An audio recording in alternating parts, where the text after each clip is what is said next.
You know why I'm here.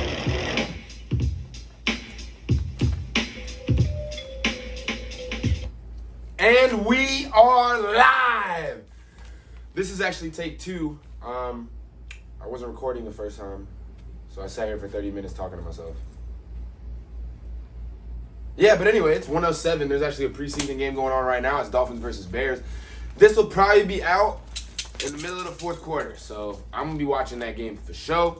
But let's just dive straight into the NFL on this August 14th Saturday. This is episode 30!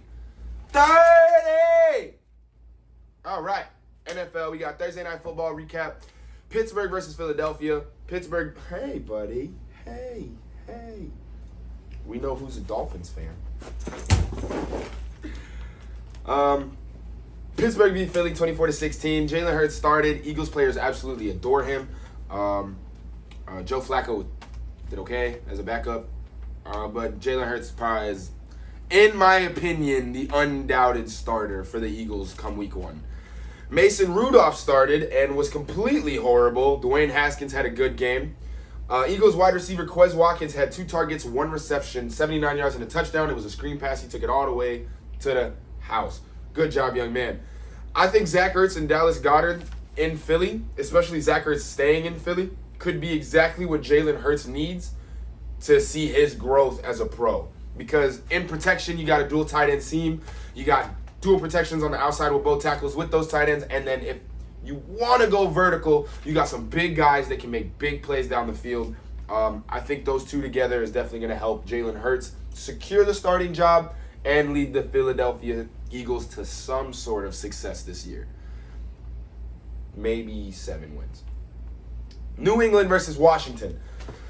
The Patriots beat the football team 22-13. Chase Young strip sacks Cam, which was pretty fun to watch. That was pretty cool. Patriots fans absolutely love seeing Mac Jones come into the game, so that's always good when your first-round quarterback gets in and your fans automatically embrace him. That's awesome. Pats rookie fourth-round running back Ramondre Stevenson had 10 carries, 127 yards, and 2 touchdowns. That is absolutely amazing for a fourth-round running back in his first preseason game. He's probably made the roster already. Probably doesn't have to play anymore. Probably still will play. But I could see him in the season coming up definitely splitting times at the first back position, considering that James White and Sony Michel are like they're on the decline, you know? They just are.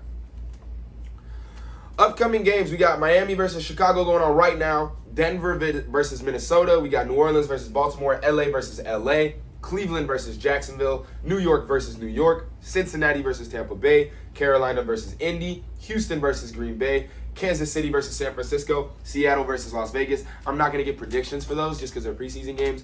Anything can happen. There's a lot of moving pieces. Teams are just trying to figure it out. But yeah, those are the games going on. Games on Friday, which were yesterday, the Titans beat the Falcons 23-3.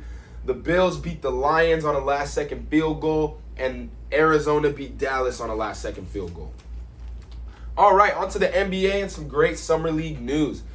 Jalen versus Cade was fun to watch, man. Those guys went first and second picks. Those guys went completely at it. The Rockets ended up winning the game. Jalen had a better game shooting, but to me it doesn't matter. I think that they competed with each other, and that was super fun to watch. Sharif Cooper is absolutely electric. I think he's going to be the big news coming out of Summer League. Sharif Cooper was drafted late in the first round by the Hawks, and he's kind of been the best Summer League player, you know? He's hit a buzzer beater, which we'll get into for a game. He's making constant plays. He's one of those guys in basketball that just plays with swag. Like, he just plays the game with a finesse to him. All right, we got a whole lot of buzzer beater action last week. Austin Reeves puts Lakers over Suns 73-72. Sharif Cooper drills 3 at buzzer to sink Pacers 84-83. Cam Thomas finishes with 31 as he hits 3-point buzzer in double overtime. Max Struss caps off 32-point victory over Grizzlies with a 3-point game winner in double overtime. Trey Jones, layup and steal in the last seconds of the game, seals win for Spurs over Charlotte. All right, let's get into the UFC. Go check out my morning after UFC 265 vid. Every pay-per-view, I didn't do it last time, but every pay-per-view I'm going to do a giveaway, and then I'm going to do a morning after vid, and in that morning after vid, I'm going to give my quick thoughts of what happened that night from what I can remember. You know, it's UFC shit, so I'm going out with the boys, you know what I mean? From what I remember. I watch all the fights sometimes, most times. But yeah, go check out my UFC 265 morning after vid. It's a quick little recap of what I thought like the main important things were, and then we'll always come back to the pod and do a quick deep dive. We're gonna do a deep dive into the actual card. So results for the prelims: Jessica Penne subbed Karolina Kowalkiewicz in round 1. Alonzo Menifield went to unanimous decision over Ed Herman. Vince Morales had a unanimous decision over Draco Rodriguez. That was actually a really good fight. Rafael Fiziev had a unanimous decision over Bobby Green. That was such a good fight. It would later then prove to be the fight of the night when we had some bangers on this card. Main card, Song Yadong got a split decision over Casey Kenny. This is Casey Kenny's second straight split decision loss. He lost to Dominic Cruz. Now he's lost to Song Yadong. But Song Yadong and him shared a shot after the fight. That was a great fight to be a part of. Two warriors, two very class act people. Respect. Tisha Torres, unanimous decision over Angela Hill. You know, this could be like the little like turn that Tisha's making in her career. You know, she beat Angela.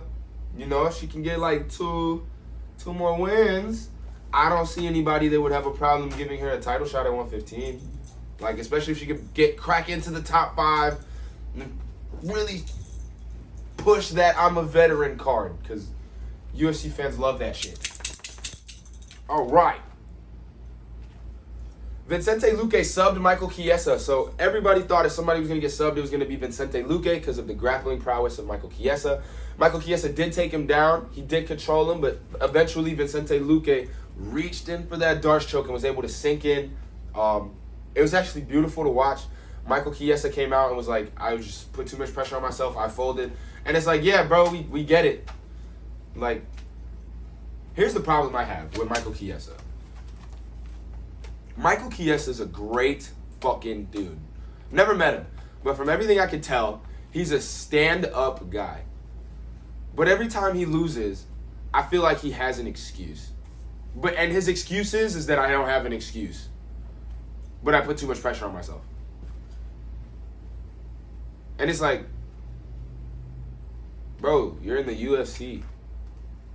Like, what'd you think? You're not gonna feel no pressure? Like, you gonna walk in here and just punch people in the face and everything's gonna be fine and dandy? Like, no, Jude, it's pressure. Like, it's the UFC. You're fighting in front of hundreds of thousands of eyeballs worldwide. Millions of eyeballs worldwide. And, like, you're gonna say that it was too much pressure and you psyched yourself out. It's like, bro, go see a sports psychologist. Chael Sonnen needed a sports psychologist. There is nothing wrong with going to see a sports psychologist. But I'm tired of every time Michael Chiesa losing, I have to hear the same boo-hoo bullshit. It's like, bro, obviously if there's a problem, you identify the problem and you find the solution. If the problem is that you're in your own head too much, get a sports psychologist.